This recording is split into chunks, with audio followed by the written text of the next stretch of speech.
Yeah, I want to bring up Dr. Boyce Watkins because his name is in the title. He's in Ghana, so he's taking his time out to come into space to address it. Dr. B, please grab a mic. We were talking about Pan Africanism earlier. I stepped out the space for a while.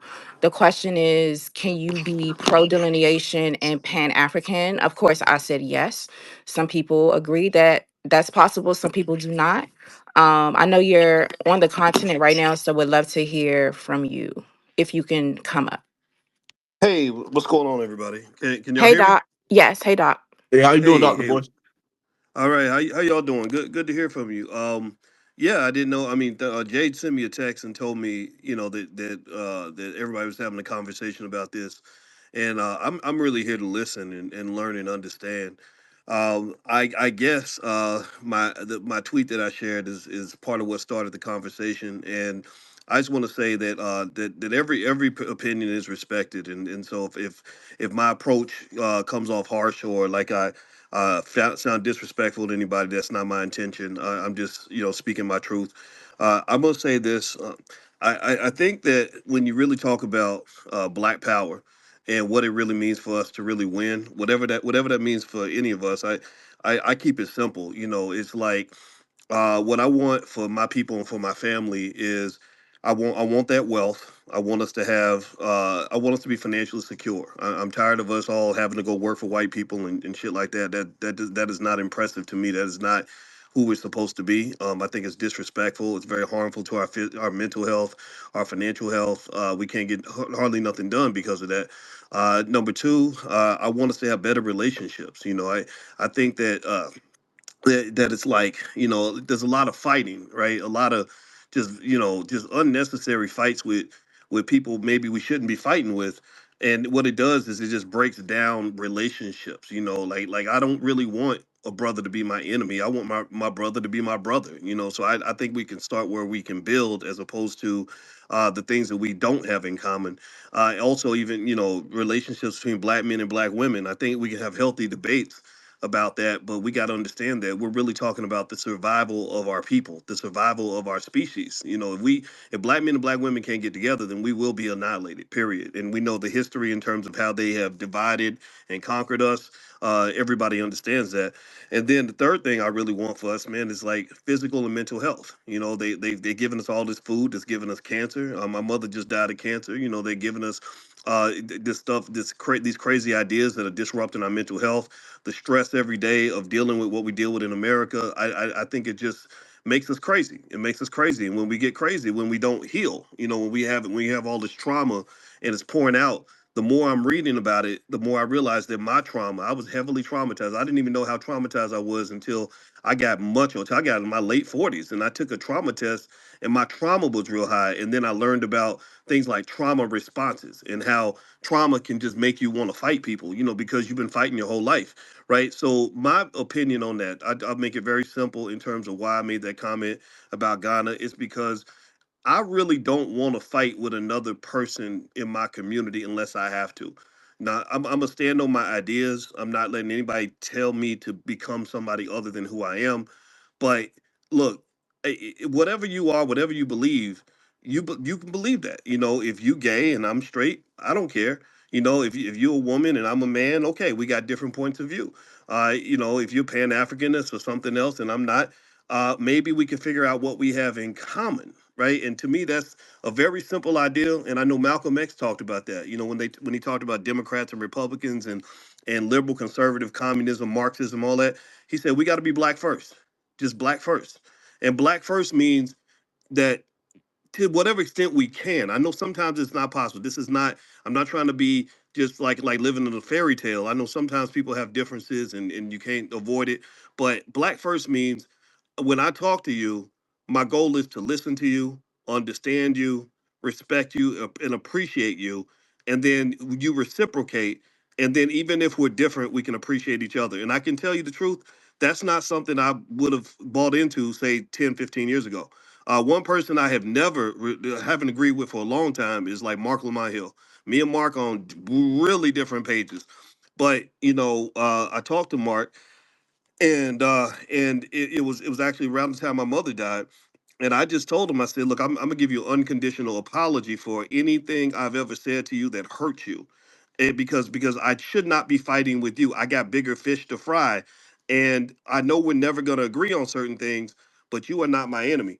So I think whatever we do, whatever debate we have, and I'm gonna really be here to listen. If anybody has a question for me, of course I will answer it. Well, but this is it, this is y'all's conversation, and I'm gonna listen. But at the end of the day, man, I really think that the goal should be like, what does unity look like?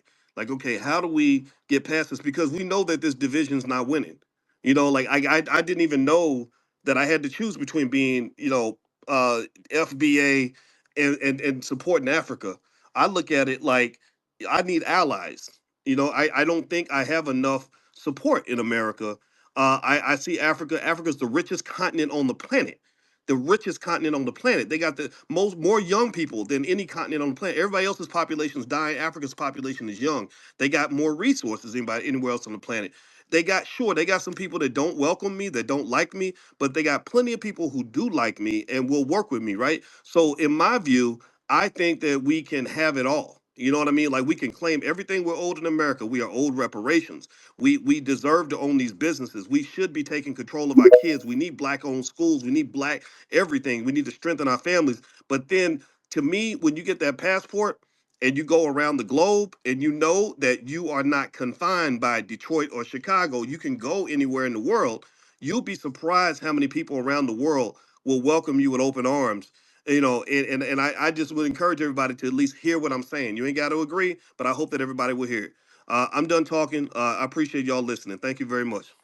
Thank you, Doc. Hey, one of the tweets that you put up the other day, and I thought it was hilarious, where you said you were waving the Ghana flag and people called you a tether. You didn't know what that was.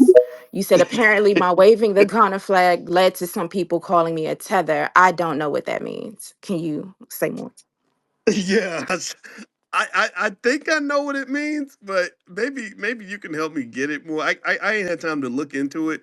I'm be honest, I didn't give a fuck. I was like, you know what? I'm here. I like these people.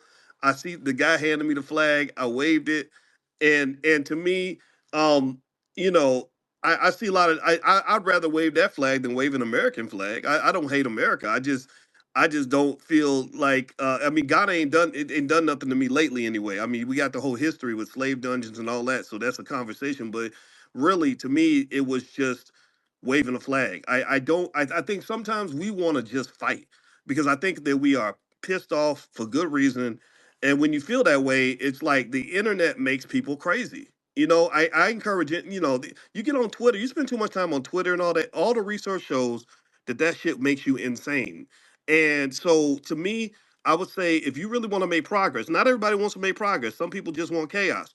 But if you want progress, get to know people as human beings. Like get out of the house, go sit down with some people and find some things you have in common. Because I believe that they are deliberately structuring things on the internet to make people want to fight each other over stuff that really does not matter. What matters to me as a man is, am I good with my wife? Are my kids eating good? Am I safe? Me and my family, are they safe and protected? Am I doing something meaningful with my life? Am I around people that are gonna have my back? Basic things like that are what matters. Not like this politics. Sometimes we gotta just be real careful about these conversations. Because I definitely know the Democrats and Republicans play us every single day of the week. I don't think we should play ourselves. I think we got to figure out like how do we get on the same page. So that's my 2 cents. Gotcha. Yeah. Thank you for coming in the space, Dr. Boy. Shout out to Sister Jade. Very, very loved on this side. And I think like those tweets and stuff like that did spark a much needed conversation. That's why we posed the question: can you be pro delineation and pan African? But the question I have: how familiar are you with the delineation movement, or have you ever even heard of it before? You know what? I need to be educated. Stuff keeps popping up. I missed that part. Maybe y'all can explain it to me. I mean, I'm the student. You be the teacher on that, so I can understand it.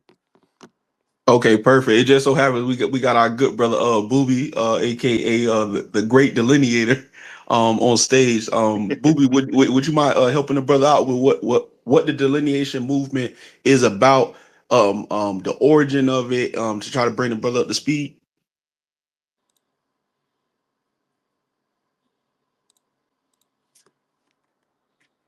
Booby, you there?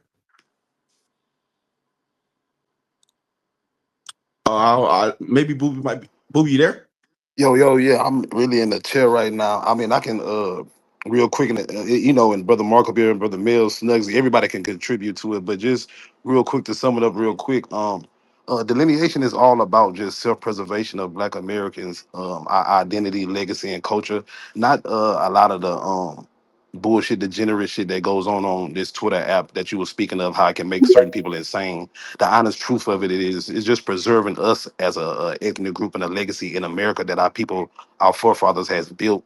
And and as we all know, it was a lot of blood, sweat, and tears laid down in that, and we just want to respect it because a lot of people feel like we're just lost slaves in America. We have no culture, nothing specific about us. It's always due to somebody else's greatness why we were able to become great in the country that we, our people had to build forcibly. So that's really what it's about, and just and guarding that, Mm, being specific and guarding that everything that associates with us from ethnicity, culture, lineage, everything. Just guarding who we are, preserving that, and protecting that. Because at this point, people telling us that this is a land of immigrants, that's disrespectful to our forefathers who built it. And I know you pay attention to a lot of the political stuff that goes on, so you see it. So it's not.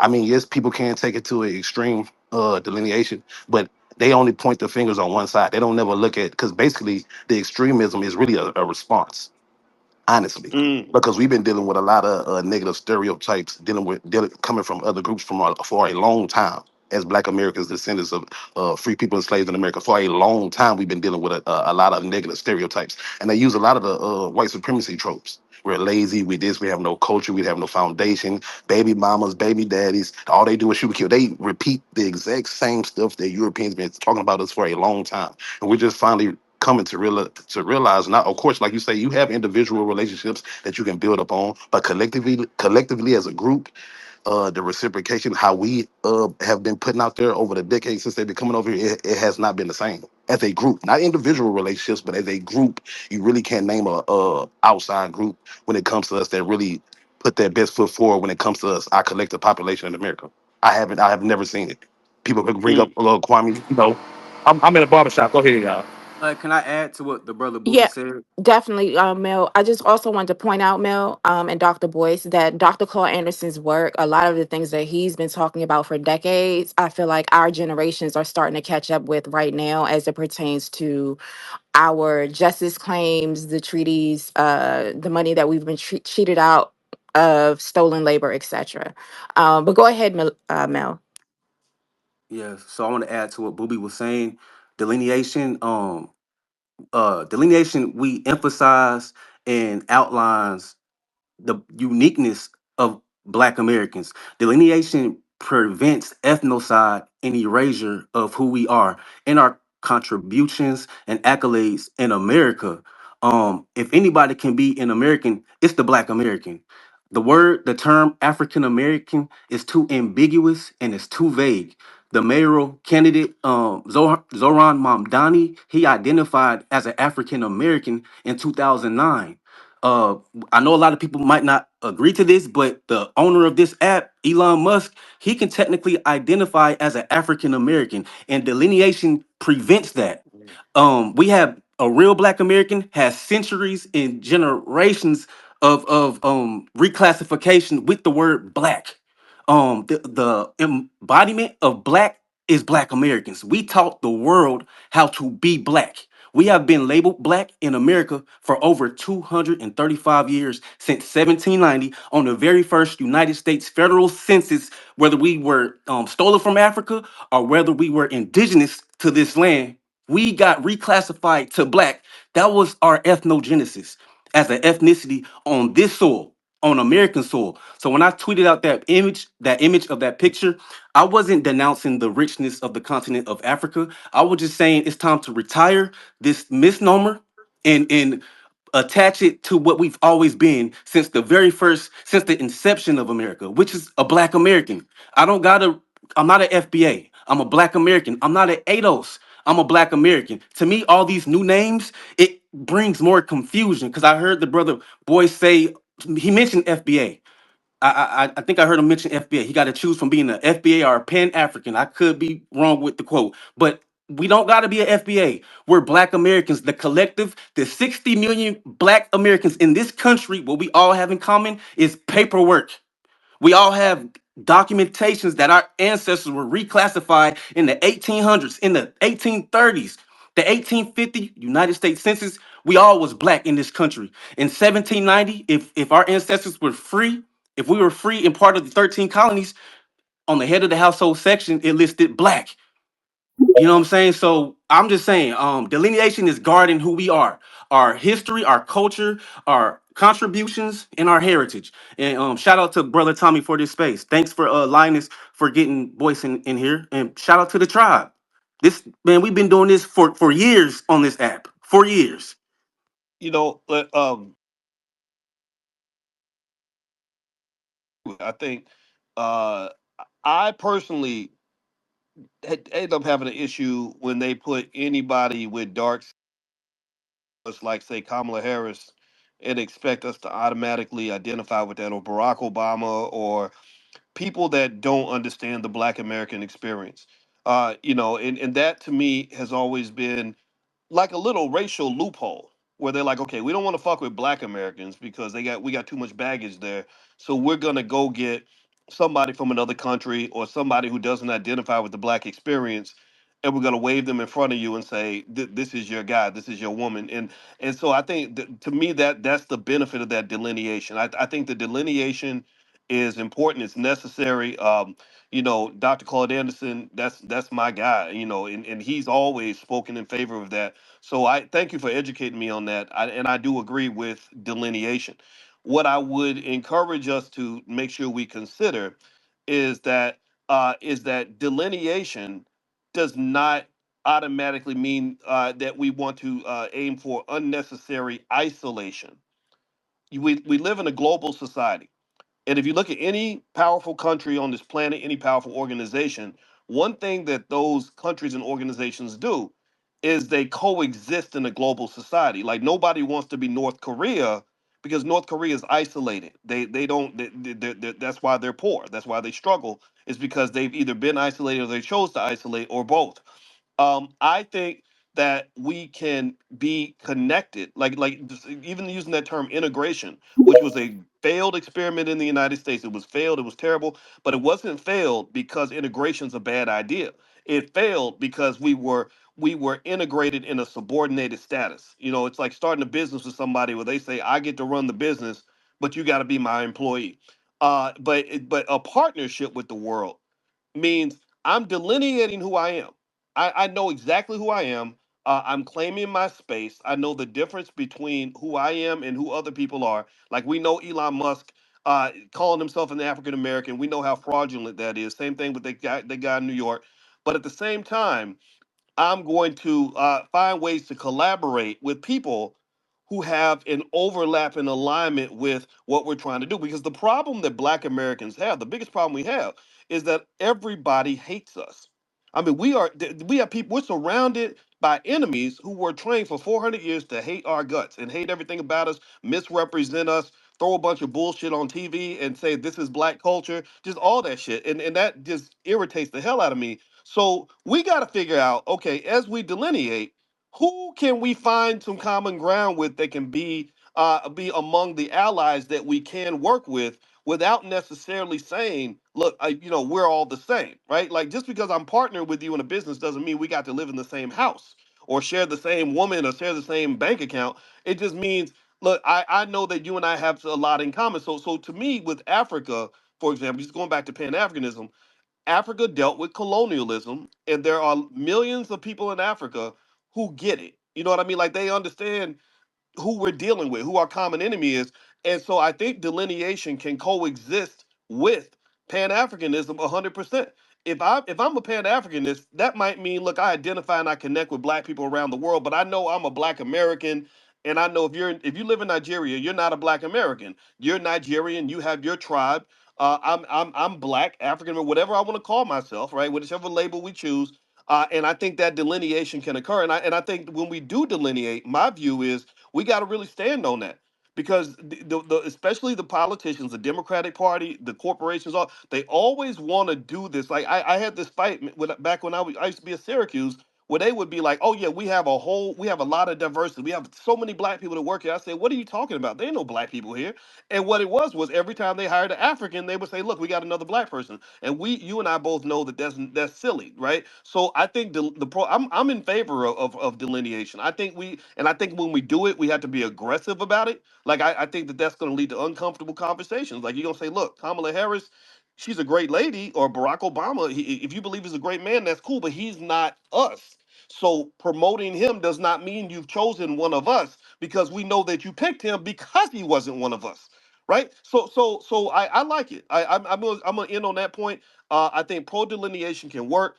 I would encourage the biggest mistake that Yvette made, I think, with her movement, I was it ADOS, is I saw her fighting with a lot of people that she shouldn't have been fighting with. Like I didn't understand why she was fighting with Tariq Nasheed. I didn't understand why she was fighting with Dr. Claude Anderson. I didn't understand. I get it. People are going to disagree, but you got to have some point where you're not looking for enemies.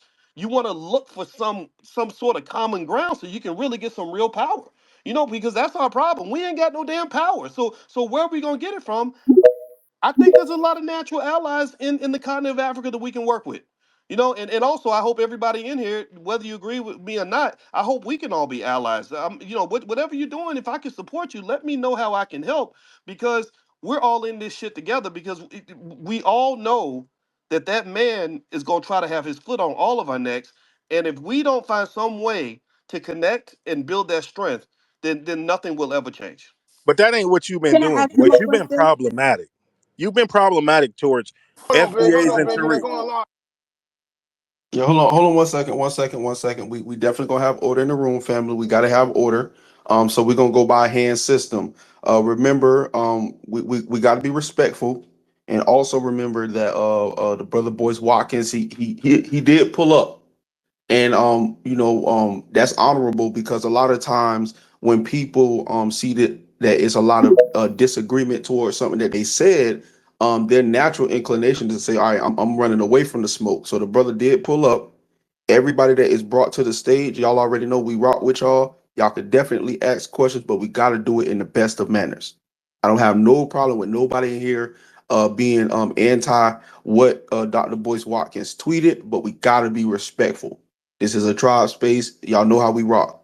So we're gonna go by a hand system. As long as you're respectful, you can rock out, and I'm pretty sure Dr. Boyce Watkins will be willing to answer anybody's questions. All right. So based off of the hands, we're gonna go to brother Mark was here. Then we got Snugs. So we got Mark, we got Snugs, and then we're gonna go to Michael. And then I see brother B and then G Money. So that's the order. Mark, Snugs, and then Michael. Also, and Dr. B, I know you're tribal. My bad, it was a double mute. No problem. Dr. B, I know you're traveling right now, so just let us know how much time you have because I know you have, it's Saturday. People got things to do as well. So we want to be respectful of your time. Yeah, shout out to the space, Don, man. I want to talk to Dr. Boyce Watkins, man. Listen, you can be whatever you want to be, man. That's what I understand. We Black Americans, we've been standing on Black American business, right? What got me is with your statements. You saying that you'll rather uh, wave a Ghanaian flag than an American flag. Listen, man, we've been stumping with this. We built America up from brick by brick with our ancestors. A lot of us died, our ancestors died, hung, guillotine, all kind of different ways. They was making up ways to kill us, man. So we got three flags that we really be representing. We represent the Juneteenth flag, we represent the Black Heritage flag, and we represent the American flag, man, because that's we from the soil. I don't know what your ideological way of thinking, like far as where your origin story is, but my origin story, and I done did my lineage. Like, see, I don't know. See, that's the big thing. Not a spit test, but an actual lineage. What you doing from your family? You know what I'm saying? Actually, from what we doing with our family, what our grandmothers gave us, what's been passed down. We do a lot of that. You know what I mean? We don't do the spit kids with somebody telling us, man, we some kin to a giraffe over in Africa somewhere and doing all this. We actually do lineage. Actually going and do death records. You know what I'm saying? You got what your grandmother them gave you. You got slave, all kind of different records from plantations and different things like that. You just got to dig and do your work. But when you said you'd rather wave a Ghanaian flag than an American flag, that had me like kind of, I was thrown off. I'm like, well, this brother probably, I don't know if he his lineage. I'm gonna ask you that too. Did you do your lineage? Did you do a spit test? How do you find out? It seems like your origin story is from Africa or whatever, but could you clear that up, man? Because like I said, we die hard stomping, and we're from this soil. Like that's what I'm saying. Our roots go from this soil, not from. I don't have an origin story from Africa. I got an origin story that the atrocity that happened here on this soil with my ancestors. So, could you clear it up with your origin story and why you had that statement about you whether wave a Ghanaian flag and an American flag, man?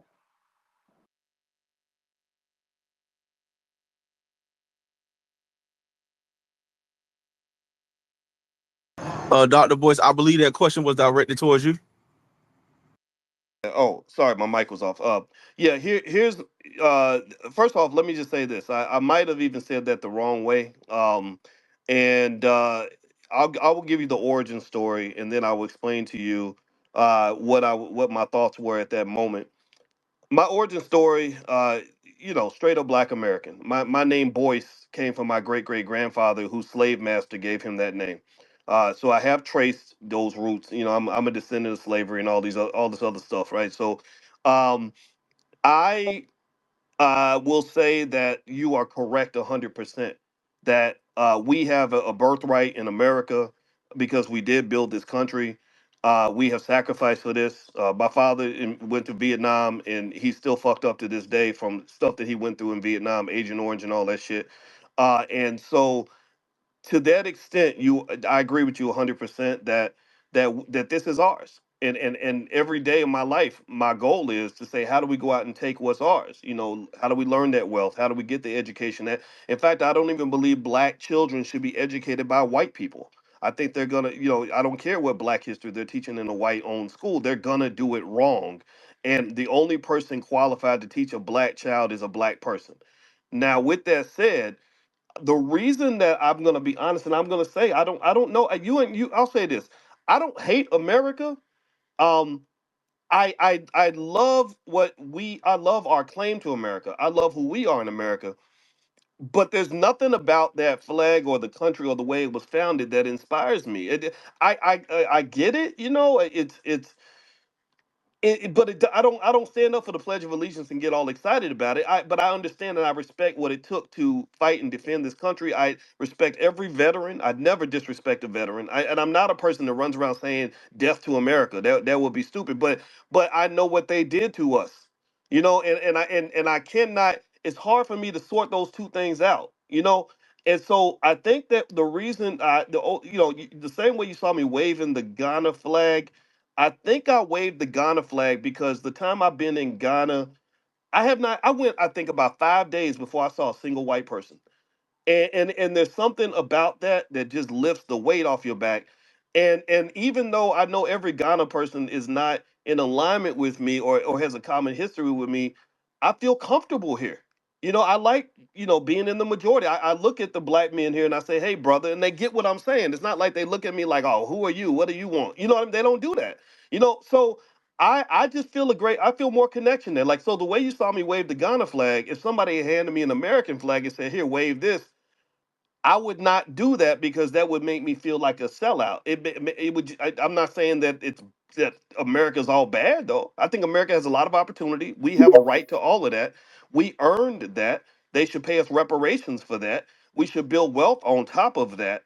But I do think that by connecting psychologically to Africa, that just gives us another foundation. That gives us another home base. That gives us options. Your only option is not to sit in Detroit and wait for a police officer to shoot you or wait for some white man to fire you from your job. I want to see our people go around the world and have ownership and a connection to other parts of the world that just gives you that freedom, right? So I apologize if I offended anybody with my statement about the American flag, but I'm just gonna be honest. I don't hate America as much as a lot of my friends do, but I don't love it either because I know the history. I know what they did to us. And I know it's also these fucking politicians. They don't do shit for us. They just use us for our votes. The corporations use us for our labor. They take our athletes. They take our resources, and And I just think that in order for us to be strong, we're going to have to become sovereign. So that's why I like delineation, because delineation to me is sovereignty. It's saying, this is who I am, this is what's mine. You're not going to take this, and I'm going to defend that. I like that part. And I think once you do that, like once you establish your foundation and you know who you are, and you're not letting anybody talk you out of that, you're teaching your kids who they are, then you can go through the world and you can be everywhere. You can be in it, but you're not of it. Nobody's going to take away who you are because you know who you are. Too many Negroes get sucked into other cultures like these weirdos that go to Hollywood and they come back talking crazy and into drugs and gay stuff and whatever the hell they doing in Hollywood, right? I think that that should be the goal. I think we figure out who we are. Who are we? We are Black Americans. Many of us descended from slavery. This is our birthright. We built this. We're going to own this. We're going to educate our own kids, create our own jobs, support our own businesses, build that power, build that wealth, and then we're going to connect with the world. We're going to connect with those who support us more than the people support us here. I don't believe the majority of white people in America give a damn about any of us. And I think that's where I have my bone to pick with the American flag. I don't hate all of America, but some of it I have no interest in participating in any of that. I don't even want to work with white people. I don't you'd be amazed how many times I've had chances to work with white people. And because I was so traumatized by the racism as a kid, I can't even be comfortable in those spaces. So I get what you're saying, and maybe I don't know the right way to express what I'm feeling, but that's me being as honest as I can be about why I said what I said and the way I said it. Well, you know what? I'm glad you shared that because I'm pretty sure that that's a sentiment that I think a lot of us have had at one point or another, if we being honest. Like I'm very open about the time that I spent in the nation, and even before that, just coming into black consciousness, there was a time where I was like, man, listen, bro, white man is the devil. You know what I'm saying? I don't fuck with that American flag and all of that stuff.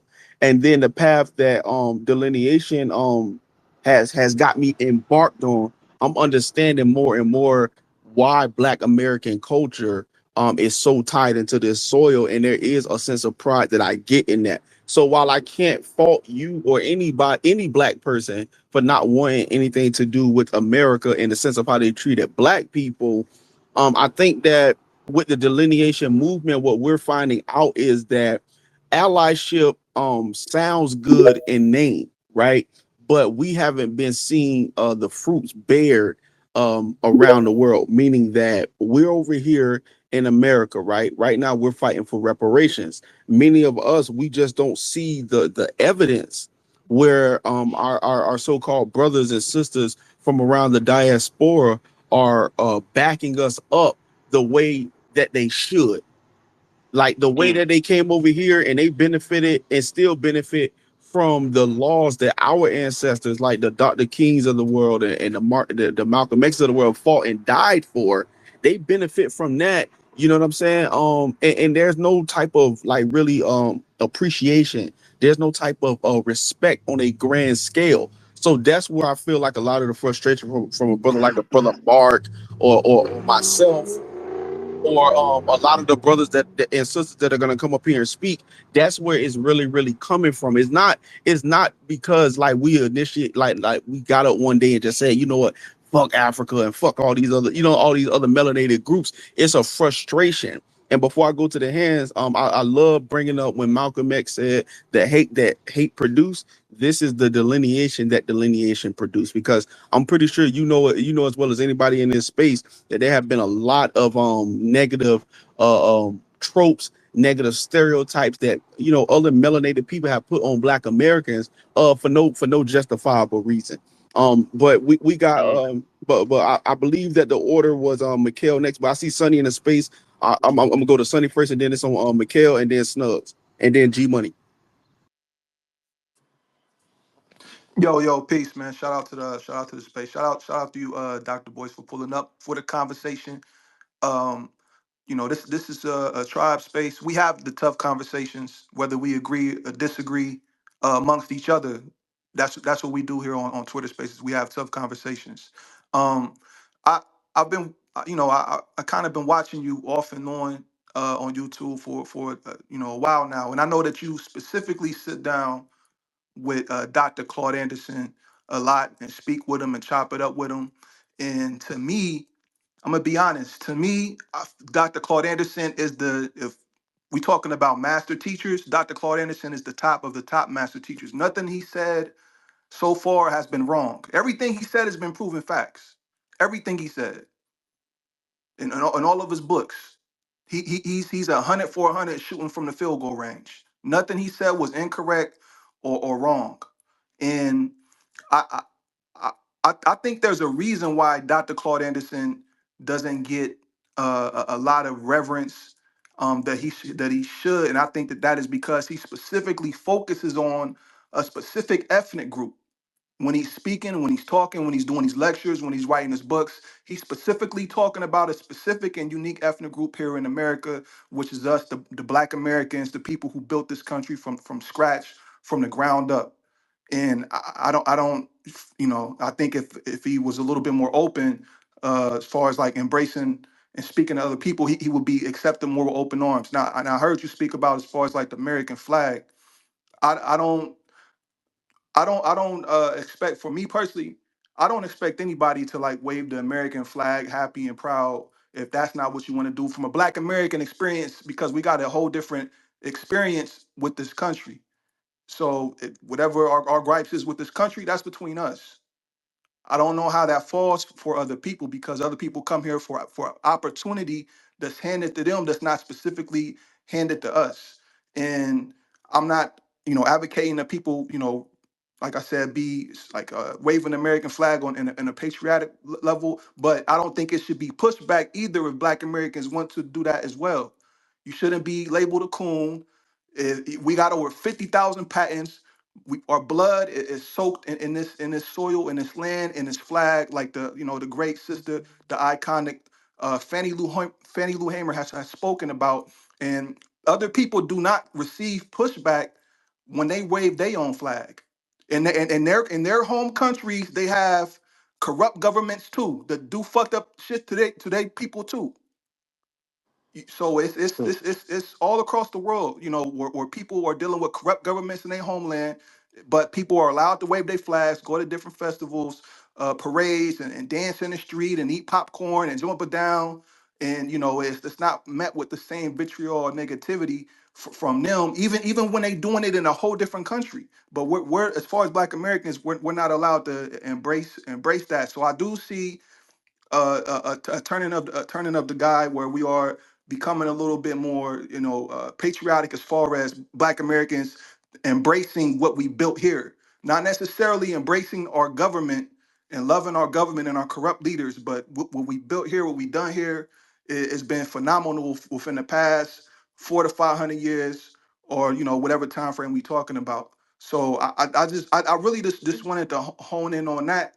Um, because we when, when we having this conversation, right?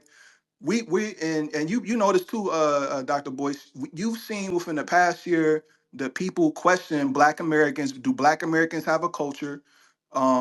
We've seen the brother Kai Sanat, who has over 1 million followers in stream. Black, you just Black. You Ghanaian? You not Ghanaian? You not Puerto Rican? You not Nigerian? You not Dominican? You don't. So we've seen people with big platforms on their platforms saying that Black Americans do not have a culture.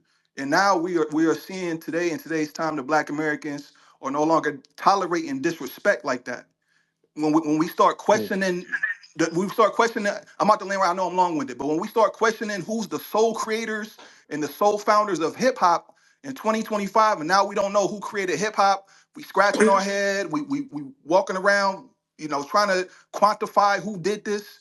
We got issues here. So it's time for people to really give it up to Black Americans who study and emulate us, and who have been doing it for a long time. Or we just doing this asking for our credit, that we should be receiving.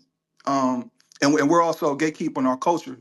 So that's, I don't think people should bash you for going to Ghana, because we should all travel and see the world. I travel with my wife and I see the world, amongst other, melanated countries. I give it up. I take my hat off when I hit the door. I spend money with the locals. I don't disrespect nobody. But it's, and I'm not saying this is specifically towards Africans or Caribbeans, but we do not see the same. We don't get received with the same end. And I put it up in the jumbotron too, where Dr. Amos Wilson, the top Pan African, to me, you don't get no more Pan African than Dr. Amos Wilson, where he specifically called out in a video clip over 25 years ago how people come to the Black American community. They don't circulate the dollar, whether it be the Asians, the Hispanics. They don't do free Mm. backpack giveaways from the corner store. The corner store been in the hood for the past 20, 35 years. They're not doing anything for us, but taking resources and sending it home. So I know I said that all that in a mouthful, but I'm gonna just land right there. But shout out to you, Dr. Boyce, for pulling up for the conversation, man, because I think it was very needed. Yeah, man, that was a great point. I mean, you gave me a lot to think about on that. I mean, you are right that I've seen myself where people that look like us, will come from other countries and don't want to have anything to do with us, and then they get some sort of nigga wake up call, and they're shocked that they would be treated like that. And I think I see a lot of that as propaganda. I think that we get represented in such an egregious way to the world, and through mostly white owned media, because they're the ones, the Jewish people, they're the ones paying for all these rappers to just do all this embarrassing shit. And it's something that bothers me. I don't even know how to fix it other than to talk about the importance of us having our own media. And speaking on that, you talked about Dr. Claude Anderson, and I agree with you. He's the goat, and he deserves to be respected, remembered, upheld, everything else. And the way I look at it is like this: um, the question then is, if he's not being recognized for the great man that he is, I would say, whose job is it to do that? Whose job is it to make sure he gets the credit he deserves? Like, if you have somebody that's a great Chinese philosopher that does great work for the people of China, I'm not going to do it. White people aren't going to do it. It's up to Chinese people to do it. With Dr. Claude Anderson, it's up to us to decide, how are we really going to make sure he gets the respect and the credit that he deserves. And that really speaks to us really thinking strategically about having our own institutions, having our own media, having our own whatever we need to make sure that our narrative is told in the way that we want it to be told. Because I think it's real clear that we got enemies everywhere. And again, I think I just have such a mixed relationship with the American flag, because I know that my ancestors were stolen from another country. And so if I was, born and raised here, and or chose to be here voluntarily, I would have a different relationship. But I think that it's hard to look at that flag and to feel like, okay, that's my flag. I might show some pride in what my people have done here, and because we've done a lot here and we deserve credit for that. But I don't know if the flag is the right symbol to show that, right? So maybe that means in delineation, maybe there needs to be a Black American flag. I don't know. Nationalism works too. I would just say, whatever we do, I would say, pick your battles carefully. That's what I think it is, right? I think that when we get angry, and I get it, there's a lot to be angry about. I realized that when I was angry all the time and I was fighting with everybody, I would have no friends. I would be isolated. So I think sometimes there's battles that you pick, some battles you don't pick. I don't think the battles with people from Africa and other dark skinned places is necessarily one that's really going to benefit us the most. But I do think also the other point you made about their dollars not circulating in our neighborhoods the way that they should. That's a power game. That's a power game. The what I think, when you get that Chinese man that sets his business up in a black neighborhood and he's making money and he's not giving anything back, he's probably looking at us and saying, "Well, why are y'all letting me get away with this? Because if you try to do this in my neighborhood, we're not going to let you get away with shit." Right? So I personally think it's really on us. If somebody comes and they're taking money out of your pocket, it's up to you to decide, I'm not letting you do that anymore. So the question is not so much what should they do or what have they not done. What I like about delineation is that focuses on what we're going to do, right? And I guarantee you that if you show up with pride, power, some type of unity and strategy, then the world is gonna be forced to respect you. You know what I'm saying? Like respect is not something that you wait for somebody to give you. You go take that. period. Or you make sure there's consequences when you don't give it. And I think you can start with little things like look at how easy we give our votes away.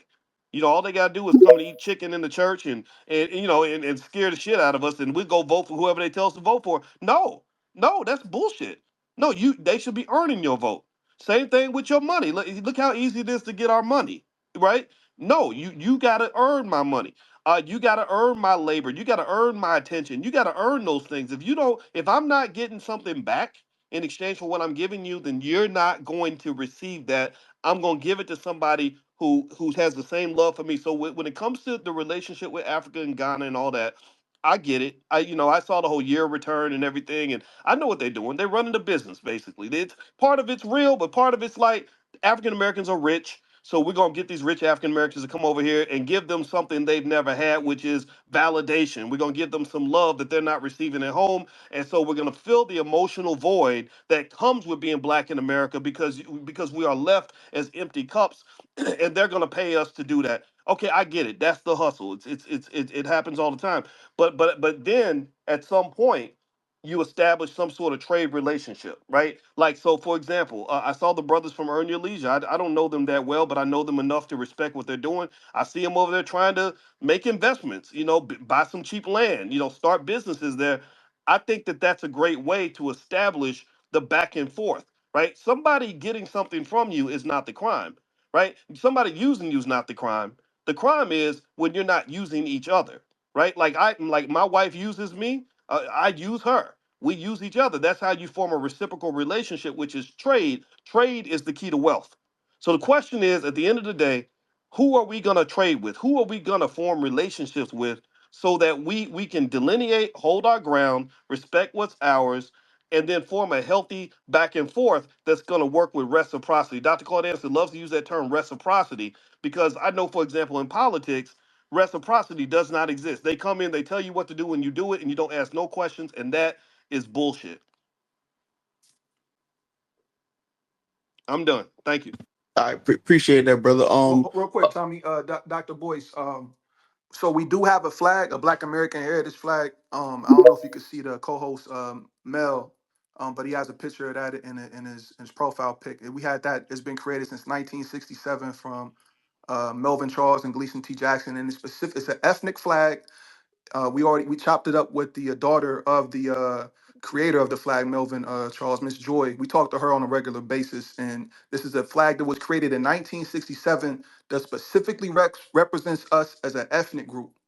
Um, and we had this around since the 60s. So that's Well, that's another option too. But yeah, hold it down, boys, man. You a fellow Buckeye, man. okay, okay, that's cool, man. Thanks for telling me that. Man, And thank you for nobody care about all that Ohio stuff, man. you just mad. You just mad because we dominating right now. Hey, but thank you for educating me on that. I did not know about that flag, but I'm definitely going to get a copy of it and keep it because I think symbols like that are important, and I think we have to develop our own symbols, our own institutions. I'm not really sure if our beef with America has really been settled yet, and I think that we have a lot of work to do on that front. And it really starts with like if all of us in here are talking. I don't I would hope that we can walk away doing more building and supporting each other than arguing too much. Or like we can debate, but I think at some point we got to realize, okay, what's the target? What's the bigger enemy? Everything can't be the enemy. Everything can't be the ops, right? So if we do that, then I'm with it. I'm in agreement. I think this is confusing for all of us and it's hard for everybody. But I want to win. I know that much. thank you for that, Dr. Boyce. Um, in the spirit of being respectful of Dr. Boyd's time, we're gonna go to a 2 minute speaking system. If I see you an emoji, like the hand waving emoji, that means that you got 10 seconds, okay, family? Again, we want to thank Dr. Boyce for pulling up. A lot of people do not do this. You know what I'm saying? They'll say something, you know what I'm saying, and then people call them out and they don't come in. Bro came in damn near right away and really, really been showing love, being respectful, and being receptive too. So we thank him for that. Shout out to Sister Lioness.